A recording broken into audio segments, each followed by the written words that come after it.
Продлевать срок займа можно бесконечно. Отличные наличные, удобные условия по займам.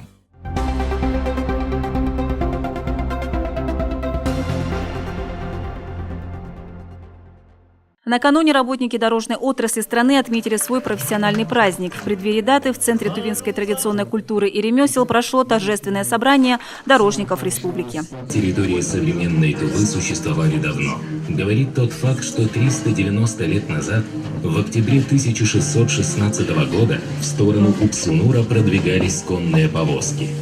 Это было первое русское посольство. Ехали на подводах царские послы, атаман Василий Тюменцев и десятник Иван Петров. Ехали в сопровождении служилых людей. Временами продвигались вьючно, переходя небольшие реки вброд. Теми же путями, вьючными тропами, 26 октября 1616 года отправилось к русскому царю и первое посольство Алтынхана во главе с Каином Мергеном и Кичиен Бакшей. Дорожная инфраструктура имеет важнейшее значение для экономики и решения социальных задач любого региона. Это один из факторов, который способствует укреплению экономических, социальных и культурных связей не только внутри нашего региона, но и по всей стране. Дорогие работники дорожной отрасли республики, очень рада видеть здесь молодежь, транспортный техникум.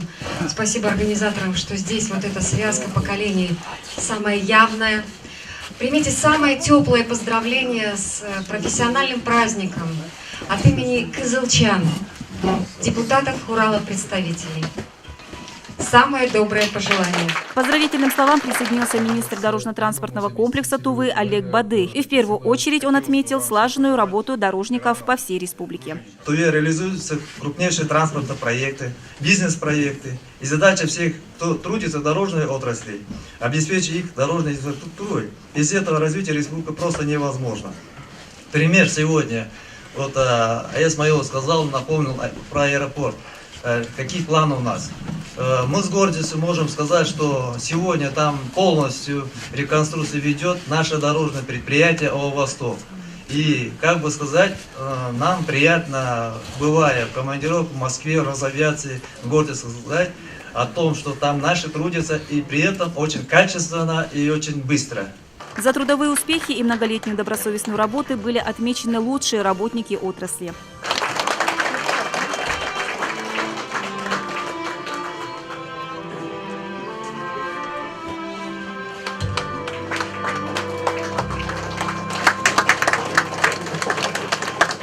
Напомним, что профессиональный праздник День работника дорожного хозяйства отмечается в России с 1996 года каждое третье воскресенье октября. В Кызыле снесли круглосуточный киоск по улице Кочетова. Массовое обращение жителей соседних домов к городским властям с просьбой остановить беспредел у 40-го магазина были частично выполнены. В 4 киосках, по сообщениям граждан, круглосуточно велась продажа спиртных напитков. После двухлетних судебных разбирательств по 2 из 4 торговых павильонов суд принял положительное решение по иску мэрии. По 2 другим судебные тяжбы продолжаются. Так, по решению суда был снесен киоск номер 3. Торговый объект, на котором значилась вывеска «Шаурма», признан самовольной постройкой. Кроме того, суд признал киоск «Большевик», расположенный с западной стороны супермаркета по улице Кочетова, самовольной постройкой. Суд вынес вердикт и обязал владельца снести строение за свой счет в течение 1 месяца. В отношении оставшихся 2 ларьков пока ведутся судебные разбирательства. Накануне Дня народного единства 3 ноября в каждом регионе страны, в том числе и в Туве, пройдет культурно-просветительская акция «Большой этнографический диктант». В этом году мероприятие получило статус международного. К его проведению подключилось Россотрудничество. В прошлом году Тува заняла 25-е место среди регионов России. В этом году республика нацелена улучшить свои позиции в рейтинге «Большого этнодиктанта», и в этом может помочь любой желающий. Для этого достаточно прийти 3 ноября на одну из заявленных площадок. В муниципальных образованиях республики диктант можно будет написать в центральных районных библиотеках. Итоги акции подведут ко Дню Конституции Российской Федерации 12 декабря.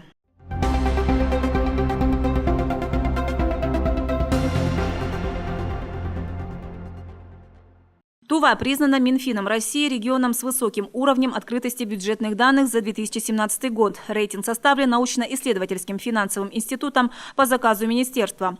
Его результаты позволяют оценить уровень прозрачности бюджетов различных субъектов Российской Федерации, увидеть, какая информация и в каком объеме предоставляется для граждан на разных этапах бюджетного процесса, насколько она актуальна и доступна. По итогам рейтинга формируется библиотека лучших практик, включающая наиболее удачные способы раскрытия регионами бюджетной информации, а также инновационные решения, направленные на обеспечение открытости бюджетных данных. Еще год назад в рейтинге 2016 года Тува находилась в числе аутсайдеров по открытости общественных финансов. По итогам этого года республика перешла в группу субъектов России с высокой доступностью бюджетной информации для самых широких кругов населения, выполнив 4 из 5 обязательных требований рейтинга. Единственный раздел, по которому эксперты НИФИ не присудили Туве ни одного балла, это распределение ассигнований по государственным программам и непрограммным направлениям деятельности.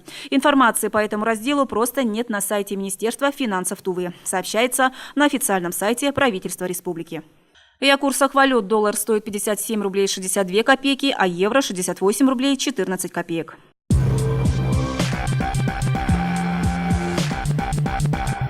Ты любишь качественные товары по выгодным ценам? Приготовься! Поехали! Мы – магазин «Светофор», и мы экономим ваш бюджет. У нас вы найдете все, что может порадовать вас и ваших детей. Свежие продукты, кондитерские изделия, молочная продукция, бытовая химия и многое другое. Но это еще не все. Мы обожаем проводить щедрые акции и дарить вам подарки. Приходите, покупайте и получайте от этого удовольствие. Магазин «Уютный дом» предлагает эксклюзивный интерьерный багет и лепнину из полиуретана для оформления отделки квартир, коттеджей и офисов. Наличие и под заказ. «Уютный дом», Оюна Курседы, 54. Берем холодильник, стиральную машину, микроволновку. Вау! В РБТ.ру акция. При покупке от 3 и более единиц техники вы получаете скидку 10% на весь комплект. РБТ.ру. Встречайте, в магазине «Росток» новая коллекция детской одежды от известных брендов. Теплая, яркая, удобная. «Росток». Мы знаем, что нужно детям. Мы ими были. Приходите, Ленина, 13, остановка Саяны.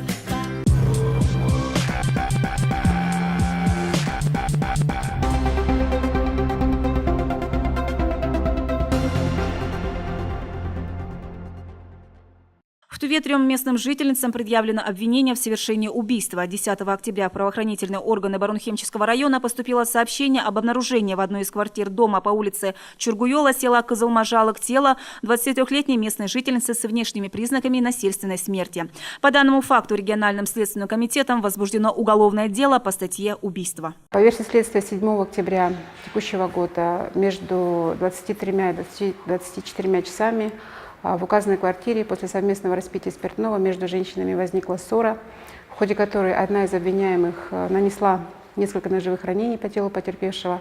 Потерпевшие в дальнейшем остальные 2 женщины, также присоединившись к преступным действиям обвиняемой, нанесли тем же ножом множество колото-резных ранений по телу потерпевшей.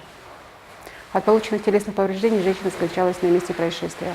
В настоящее время все причастные к совершению данного преступления женщины задержаны и предъявлено обвинение. С 13 по 15 октября на территории республики сотрудниками госавтоинспекции проведено профилактическое мероприятие «Нетрезвый водитель». За 3 дня за управление транспортным средством в состоянии опьянения отстранено 45 водителей, 3 из которых женщины. В городе Кызыле задержано 27 нетрезвых водителей. В действиях 5 водителей усматриваются признаки преступления, предусмотренного статьей «Повторное управление в состоянии опьянения». Им грозит уголовная ответственность. Также 13 октября около 22 часов 15 минут в ходе рейдовых мероприятий на территории города Кызыла была остановлена автомашина марки УАЗ.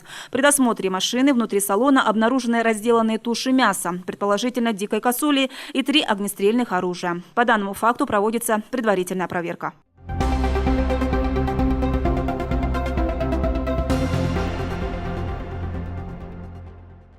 В рамках проекта «Современная цифровая образовательная среда» для всех средних общеобразовательных школ республики Министерством образования и науки Республики Тыва были разработаны новые сайты, соответствующие действующему законодательству Российской Федерации. Ответственным за сопровождение сайтов от школ были переданы логины и пароли. Сайты располагаются на серверах Министерства информатизации и связи Тувы. Разработкой и технической поддержкой интернет-ресурсов занимается Центр информационных технологий при Институте оценки качества образования Республики Тыва. Также работа в направлении разработки сайтов продолжается, так как на очереди новые сайты для детских садов, техникумов и других образовательных организаций республики.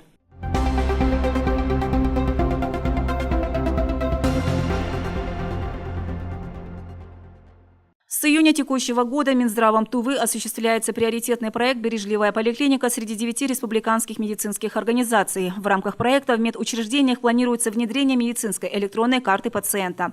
Проект ставит задачу создания современной технологической поликлиники. В частности, внедряется современная модель работы врача и медицинской сестры. Согласно ей, осматривая пациента, врач будет диктовать данные осмотра, а медсестра записывать их в электронную медицинскую карту пациента. Большим плюсом электронных медкарт является отсутствие необходимости постоянно подклеивать туда дополнительные листы, консультативные заключения, а также бланки с результатами анализов. Вся информация такого типа заносится в специальные разделы программы, которая выдает все необходимые данные по запросу со стороны врача. Кроме этого, электронная карта значительно упростит деятельность статистической службы и организационно-методического отдела любого медицинского учреждения. В Туве пилотной организацией станет консультативная поликлиника Рецбольницы номер 1. Ее сотрудники уже прошли обучение по компьютерной технологии работы над электронными медицинскими картами пациентов.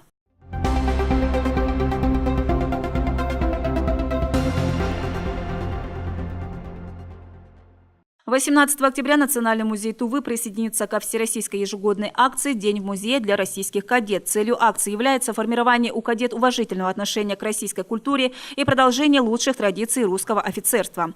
По инициативе Министерства культуры Российской Федерации и Российского военно-исторического общества с 2016 года «День в музее для российских кадет» стал всероссийским ежегодным проектом, в рамках которого музеи открыты бесплатно для всех кадетов. В рамках этой акции Национальный музей республики также объявляет о бесплатном посещение кадетами музея.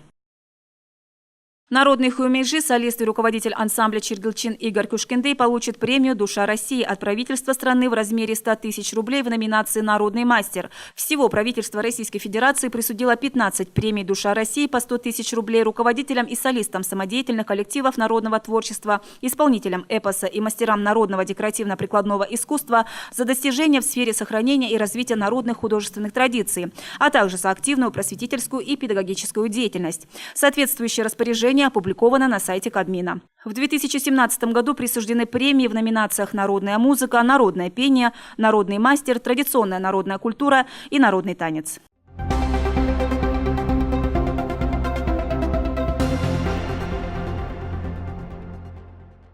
Ученица Хандагатейской школы, воспитанница ДЮСШ Снежана Будугечи завоевала 3-е место на первенстве России по вольной борьбе среди девушек до 16 лет. Официальное открытие соревнований, участниками которых стали спортсменки из 49 регионов, состоялось в городе Смоленске.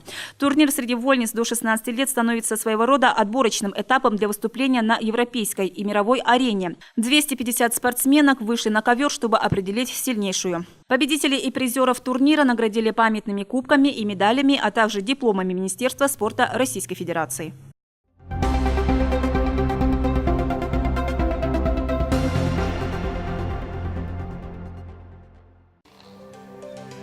Известно большое количество расслабляющих процедур, которые помогают восстановить силы и поправить здоровье. Сегодня мы расскажем о такой процедуре, как флатинг, новинка в российских спа-салонах. Принципом всех сеансов флатинга является помещение тела в состоянии полной невесомости, приближающего вас к состоянию медитации. Такое состояние достигается с помощью погружения в идеальную изолирующую камеру с раствором английской соли, плотность которой в разы превышает плотность воды Мертвого моря. В этом случае вы попадаете в состояние полного релакса. Во время сеанса все мышцы расслабляются и наполняются энергией. Всего 1 час, проведенный во флоут-камере, и ты наполнен силами и положительными эмоциями, как будто проспал 5-6 часов. В начале процедуры включают медленную расслабляющую музыку, которая помогает раствориться в пространстве и избавиться от стрессов и переживаний. Полное расслабление, забвение, состояние покоя и умиротворения – вот что вы получаете, когда входите в камеру для проведения процедуры. Здесь можно забыть обо всем, отдаться воле воды и соли, расслабиться и даже поспать. А если после флатинга выпить травяной чай и сделать массаж, то расслабление от макушки до самых пяточек вам обеспечено. Приходите, мы ждем вас по адресу Красноармейская, 219. За всей подробной информацией звоните по телефону 8 923 288 15 88.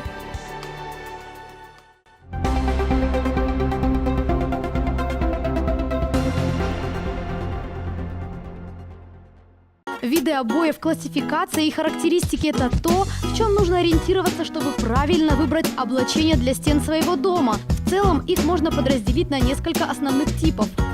Бумажные обои стоят относительно недорого, клеить их просто. Они бывают водоотталкивающими. Также их производят не только гладкими, но и структурными.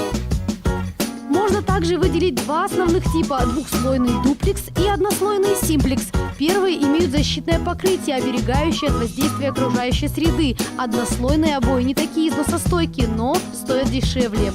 Виниловые обои бывают как на бумажной, так и на флизелиновой основе. Преимущество последних в том, что клей наносится непосредственно на стену. Также они не выгорают, и их можно мыть. Такие отделочные материалы могут быть использованы во влажных помещениях. Современный вариант изделия имеет пористое покрытие, что позволяет ему пропускать воздух к стенам. Отделочный материал из винила может служить очень долго, до 20 лет. Время подарков, замешанных на тайнах и майонезе, снова наступило в эфире радио «Голос Азии». Радиоквест «Замес майонез» снова загадывает загадки. Теперь слушатели ищут в городе сертификаты на ужин в ресторане банкетного зала «Аристократ». Сегодня загадка квеста была сложной, но это не помешало победителю после ошибки поменять местоположение и все-таки обнаружить приз. Здравствуйте. Ваш приз. О, спасибо. Пожелание?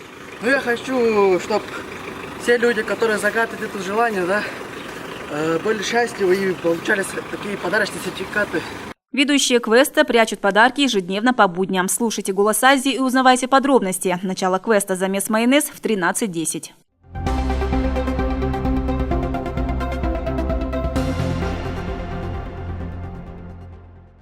Спонсор выпуска прогноза погоды «Отличные наличные». Компания «Отличные наличные» рада видеть вас в любом из своих офисов в более чем 80 городах России, от Камчатки до Калининграда.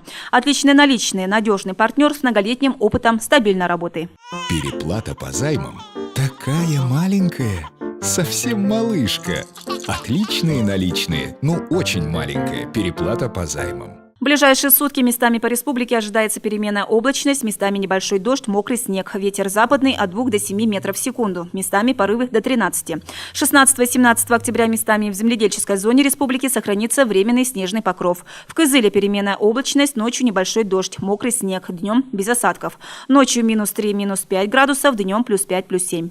Каждый новый займ больше предыдущего. И каждый последующий займ еще больше. Отличные наличные. Больше займов, больше сумма. По сообщению Гисметео, в предстоящие сутки в Туране и Арадане ясно, без осадков. Температура воздуха утром -9 градусов, днем +5. На Полке пасмурно, без осадков, сильный ветер. Температура воздуха утром -10 градусов, днем +8. В Танзыбе пасмурно, без осадков. Температура утром 0 градусов, днем -1. По всей трассе проезд удовлетворительный.